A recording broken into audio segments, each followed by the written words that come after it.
Good afternoon, everybody. It is Wednesday, December 10th, Fed Day. Um,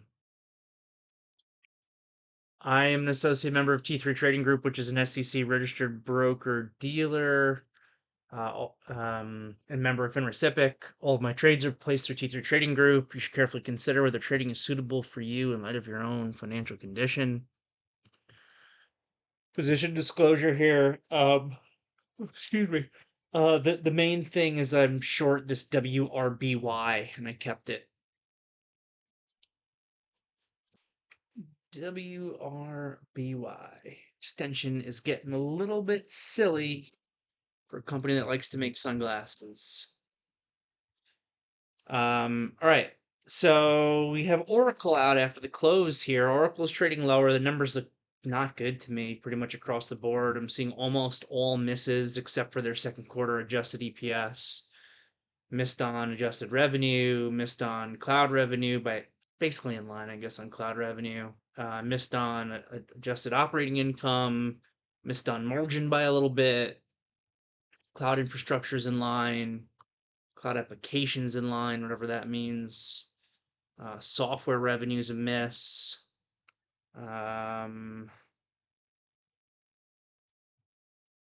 Don't think we have guidance though. No sound. Is there no sound? Oh, it's in the. Why is this happening?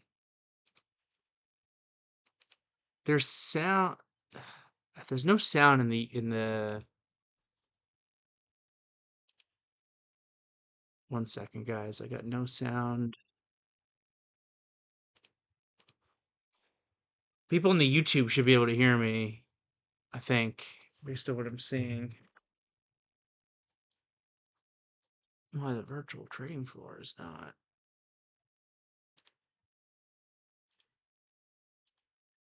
There is sound in the YouTube, right? That's a new one. Let's see if that fixed it. Can you guys hear me in the VTF now? No? Wow, that is a new one. Always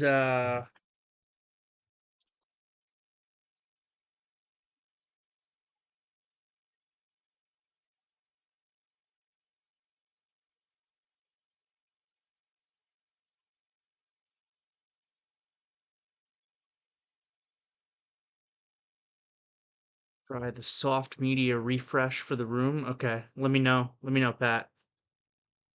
Oh, you can't hear me.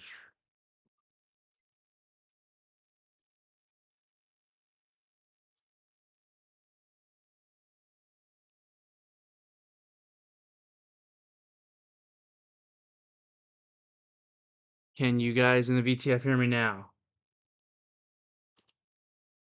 No? Wow, it's so weird.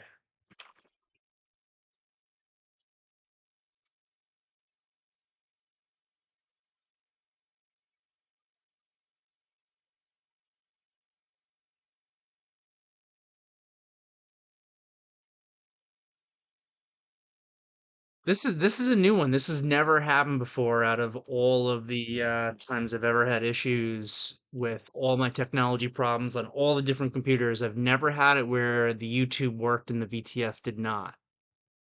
So directing everybody here in the VTF to go over to the YouTube for today's afternoon meeting, and then I have no idea. I might not be able to do the morning meeting tomorrow unless I'll try to restart my computer tonight and see if that fixes it. I was having all these issues trying to do the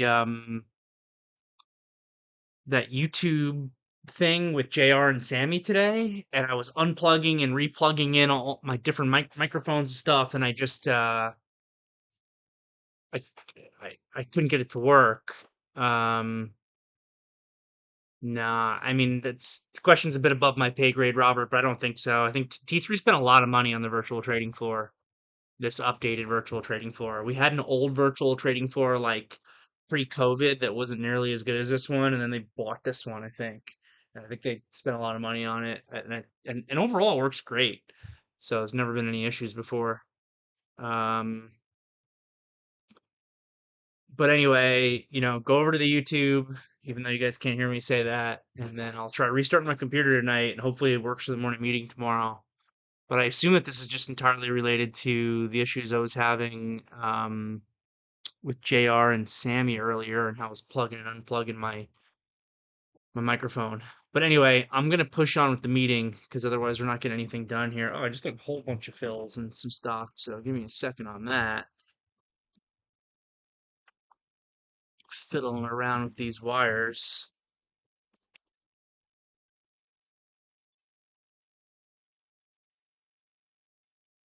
All right. Anyway, let's dive in here. So Oracle is trading down 3% or whatever after hours off of their report. But beyond that, it's been a strong day. We're because of Oracle, the market's down a little bit from where it closed, but still a solid, 0.7% day for the S&P. Q's, 0.4%. The IWM was the real winner here. The Russell's up 1.5%. TLT managed to recover a little bit. At 2 o'clock, TLT actually initially got hit down, and it recovered back higher, so it's up 0.25% on the day. But not a great reaction from the TLT for a Fed cut. And that was one of the things where initially I was like, oh, I'm not sure if this market should be going up the way that it is, considering that the TLT is actually trading down. But overall, Powell was not nearly as hawkish as the market was expecting, I don't think. And the market was pricing in a degree of hawkishness from Powell, and that's the reason why we went up. But I'll circle back to that in a second. How'd crypto do today? Bitcoin down 0.8%, so not that great. Ethereum is higher, however, and Solana's down. It's a little bit of a mixed bag from crypto. The metals, though, our metals are doing well. Silver giving a nice day two, up 1.5%. So silver's been trading really well. Gold is still in its range. Gold is up 0.4%, and oil is up a little bit over a percentage point. So let's dive into these charts here a little bit. So look, guys, I've been talking about it a lot. I was talking about it from before I went on my vacation. I'm continuing to talk about it now. This market is bullish. Don't fight the market. The technicals are bullish. The flow of funds is bullish. The seasonality is bullish. Everything I can point to is bullish. The only thing that maybe could have thwarted an end of the year rally, in my opinion, would have been if the Fed came out and was just even more hawkish than was expected, and the dot plot was going to show zero cuts for 2026. Dot plot stayed the same. It's showing one cut. And Powell honestly even seemed a little bit open minded to me in his commentary about a January cut. So that circles back to Powell, I think, not coming out nearly as hawkish as the market was expecting. So it was a neutral to dovish cut instead of a hawkish cut from the Fed, as far as I'm concerned. And as a result, the market reacted appropriately. We were up on the initial movement. We pulled back, and this is when I had my initial concerns here. I had two initial concerns on the initial upside move. Initial concern number one was that um, the TLT was moving down, and initial concern number two was just the two dissenters that wanted to have zero cuts, and the committee in their kind of dot plot maybe coming off a little bit hawkish. But then when Powell spoke in his press conference, I felt that he came off so dovish compared to what the market was expecting that the subsequent move higher, I think, was really appropriate. So at the end of the day, we had a pretty strong upside day today. We know that there's a lot of positive gamma in the S&P right now, so it's going to keep the S&P a little bit tighter in terms of its movements.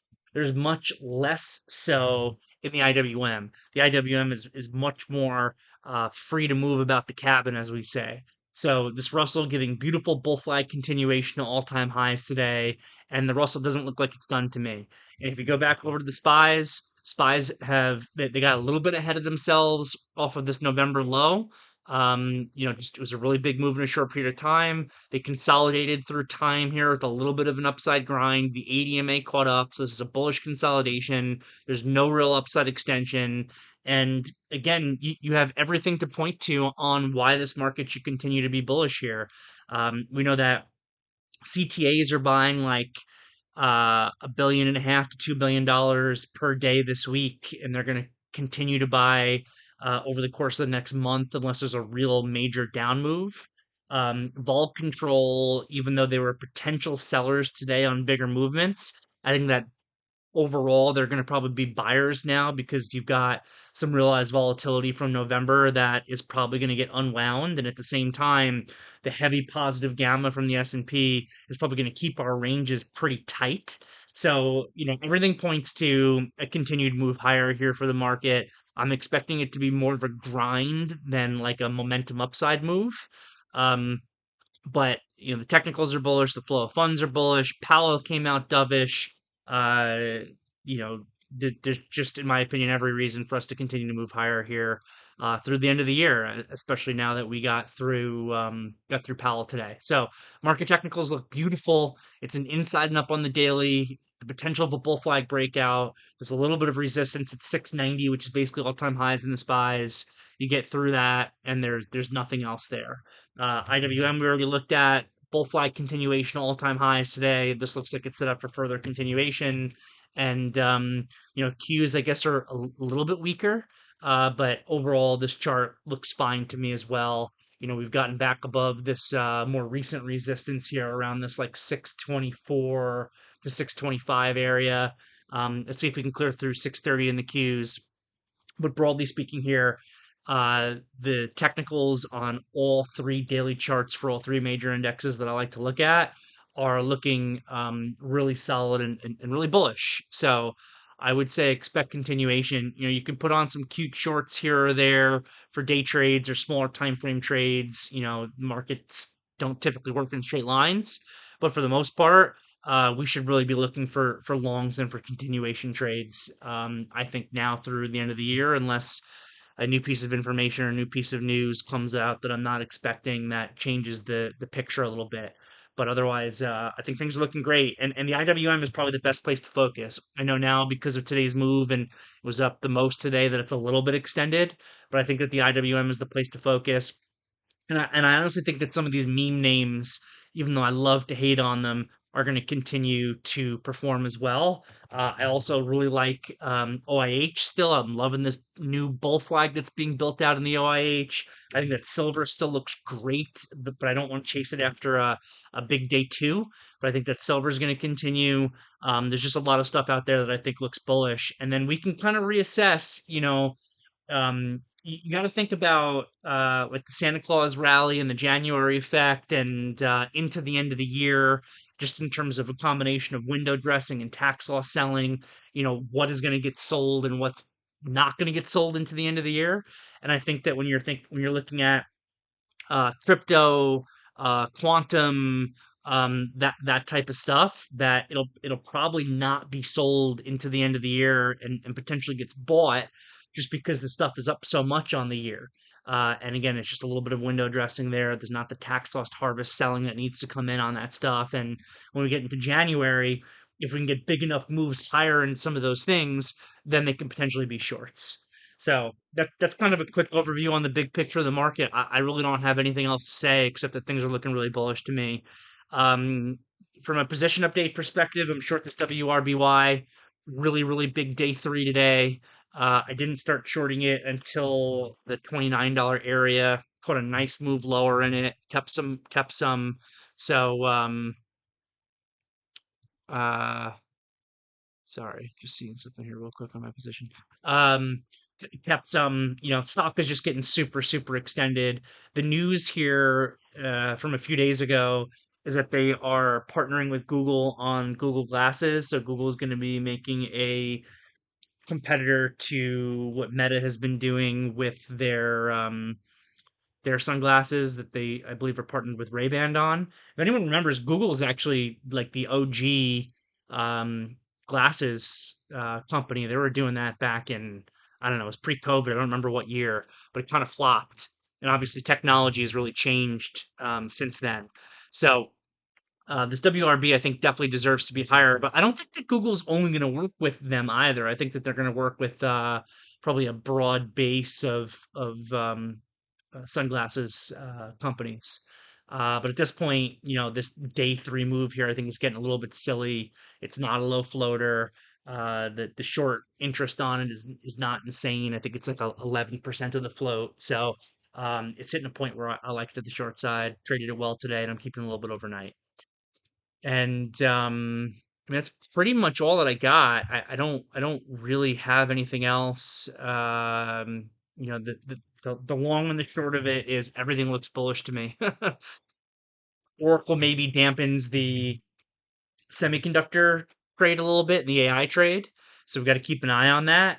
But outside of that, things are looking pretty broadly bullish to me.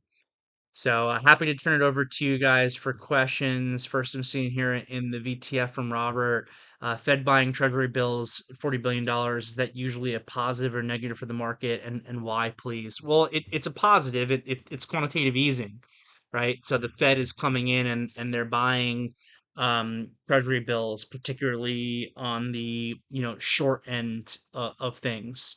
So I mean that's like the definition of what quantitative easing is really. They're injecting money supply into the economy.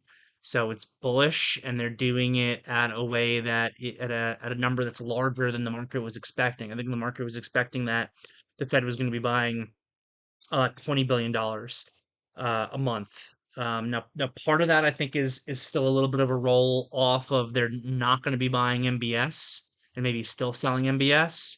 But the 40 billion is a number that's bigger than expected. So that was just an additional thing that was, I think, pretty bullish for today's trading session and extra dovish. So that's kind of the short answer there. I hope that helps.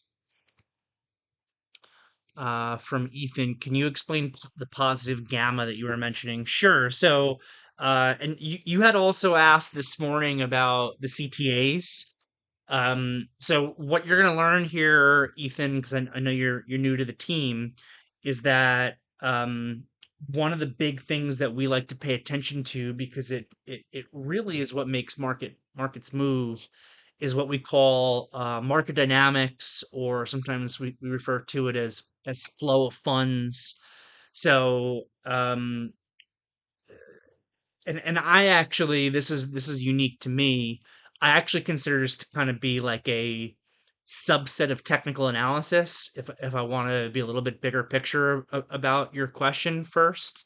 So, technical analysis everybody automatically assumes is just chart magic, right? You're just studying charts and you're learning what bull flags look like and different chart patterns and what the stock should do after that. And obviously, if you've traded for a while, it's not as easy as that. If trading was as easy as memorizing what certain shapes look like in charts, then everybody would be billionaires because you develop your pattern recognition skills when you're like a baby, and you could teach a couple monkeys to be able to recognize the difference between a square and a circle, and they could make you a ton of money.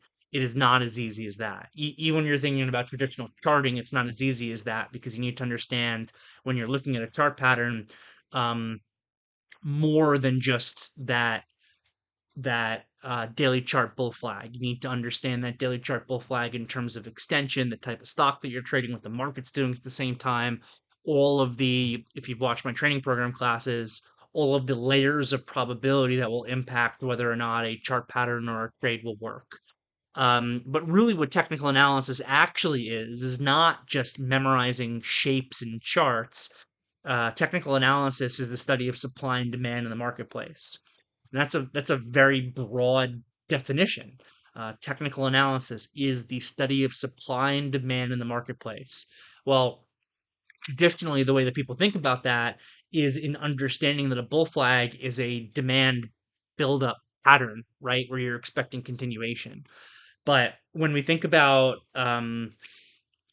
market dynamics and flow of funds in the modern era of the market, there are billions and billions of dollars of money moving in the market that is entirely systematic in nature.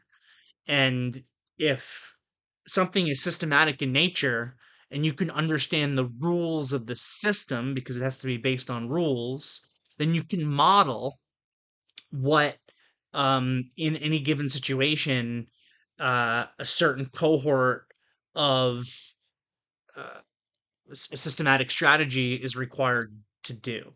So the really big systematic strategies that we pay attention to are the CTAs, right? And when we say CTAs, usually what we mean is these trend following CTAs, where it's a systematic strategy that is entirely based on trend following on different time frames.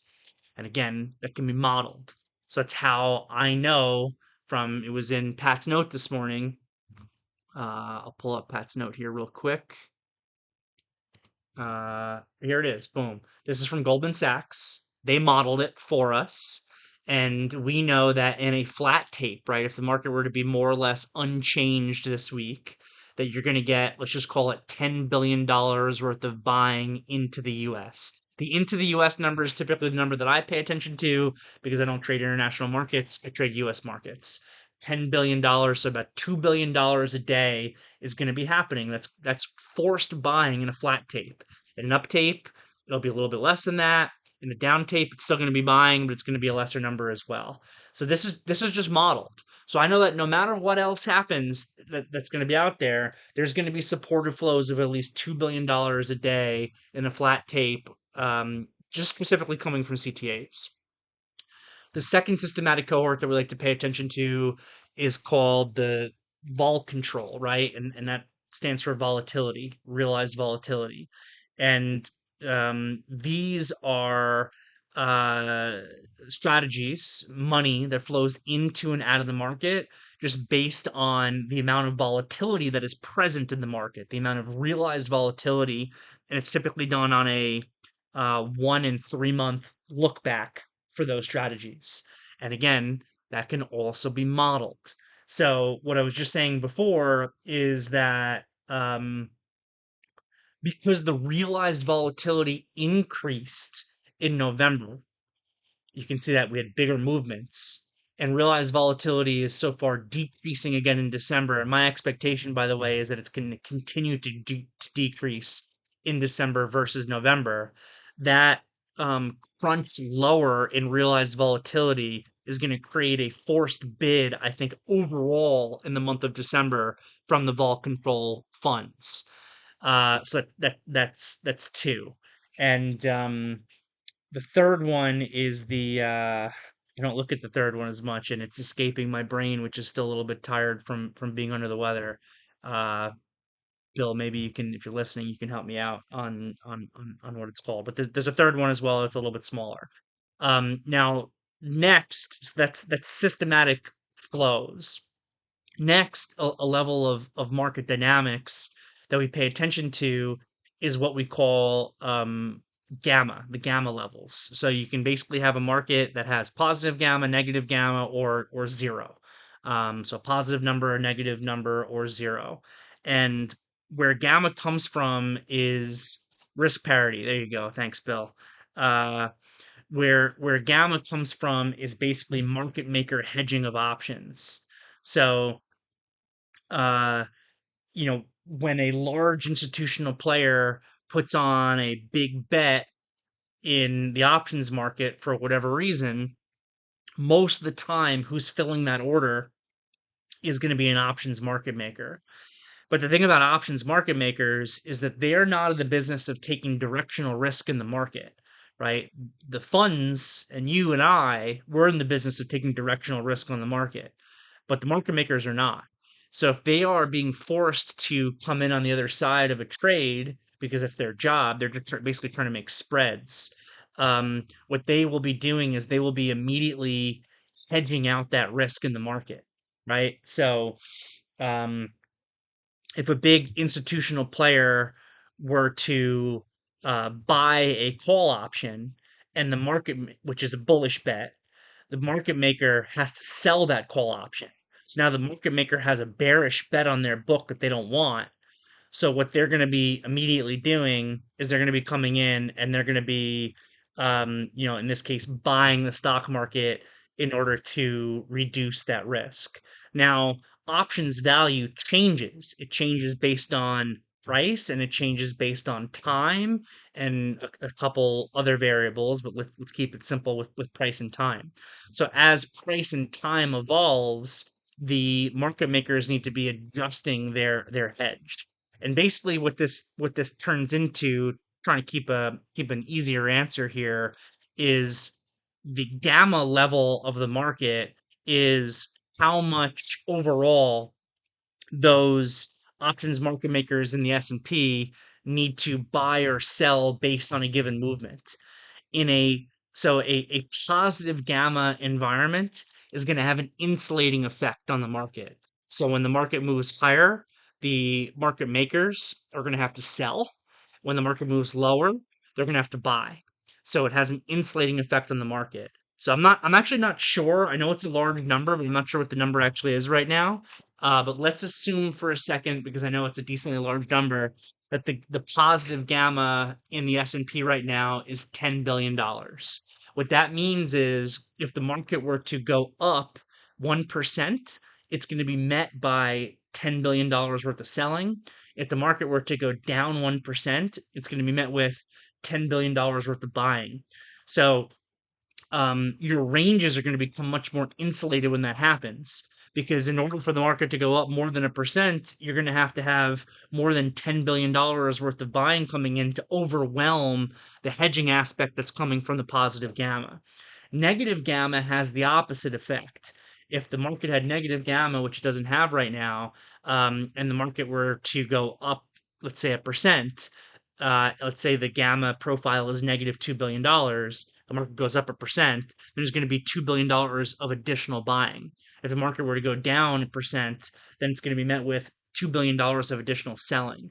So a negative gamma environment has the impact on the market of increasing movement in the marketplace, whereas a positive gamma environment is going to have an insulating effect. Now, let's keep in mind that we have a very heavily positive gamma environment right now at a time where, after we had a little bit of a pickup in volatility over the course of the month of November, if realized volatility comes down, then you're going to be able to get a kind of an underlying bid that comes in from vol control. So what I'm seeing when I look at this market is, um, you're probably going to get insulated movements going forward here, because the gamma is so positive. But insulating movements will have the impact of creating an underlying bid to the market. We already know that we're getting $2 billion a day or so of buying from the CTAs, and we might be getting, further buying. I think that's going to come in from vol control because of the insulated environment, combined with bullish seasonality here in December. All leads me to believe, and then on top of that, you can look at the market technicals here with the chart, that what we're going to be seeing now through the end of the year is going to be kind of like an upside grind higher. Probably not big movements, because as soon as we're up a percentage point, you're going to be running into very large selling from that gamma profile that I was just discussing. But there should be enough buying underneath the surface that you could probably very easily see consistent day-to-day returns of the market going up 0.2%, 0.4%, 0.6%. But you do that every day, and it adds up. It's actually a lot of what we saw at certain aspects of this market move higher in like August, where in June, July, August, September, it seemed like every single day the market would always be positive, but it was never a crazy amount. We never got very upside extended. We had this incredible grind higher that lasted from like mid-May all the way through pretty much the end of October before we got upside extended for the first time. Um, you know, I remember remarking, um, at the end of October how incredible it was that we had this large of a rally And in terms of the way that I measure extreme upside extension, we had extreme upside extension on July 3rd, and then we didn't have it again until the end of October, yet it seemed like we were positive every single day. I'm kind of expecting that, through the end of the year, probably through mid January, unless, a real piece of risk information comes out on the global stage or through an economic number that I'm not necessarily foreseeing. I'm kind of expecting that we're just going to continue to go back into our upside grind trend, and a lot of that stems from the market dynamic information, and that includes the current gamma profile of the market. So I hope that helps, Ethan. um from Varun. uh AIG moving on earnings here, bigger base, higher the space. I think AIG's on earnings. I think that's what's going on, right? Or is it, or am I wrong? I'm just seeing that this move happened prior to the close. um Yeah, I'm not sure what's going on with AIG. It's a crappy stock to trade though. This stock doesn't do anything. It's so range bound. Uh, cool. No problem, Ethan. Sounds good. Over for commentary on the YouTube here from AR. Do you see any scenario that could happen with the U.S. Venezuela situation that could act as a market catalyst? That's a great question. That's a really great question. I don't know. I thought about this yesterday actually, um, or maybe that was earlier this morning, kind of on my own time. Um, I really don't know. So, do we send troops into Venezuela, and could that act as some sort of a market catalyst for downside? Usually the way that these things play out, whether you look at us invading Iraq, Afghanistan, or Russia invading Ukraine, etc., is that you get quick downside moves and then the market ceases to care about it relatively quickly after that.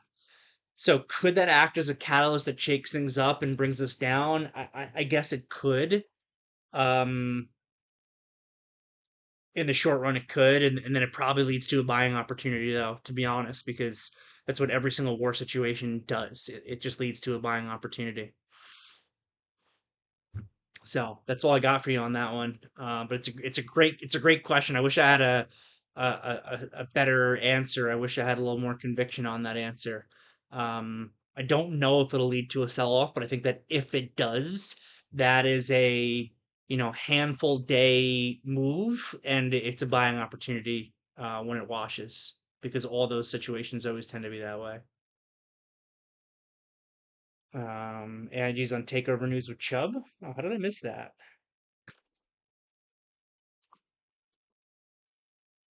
Is Chubb taking over AIG? How did I miss that? I'd love to know. I'm genuinely curious.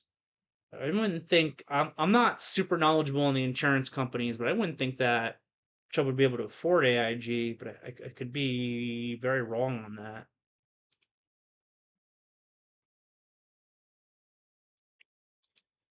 What else, guys? Anything else? I gotta figure out what's going on with this virtual trading floor.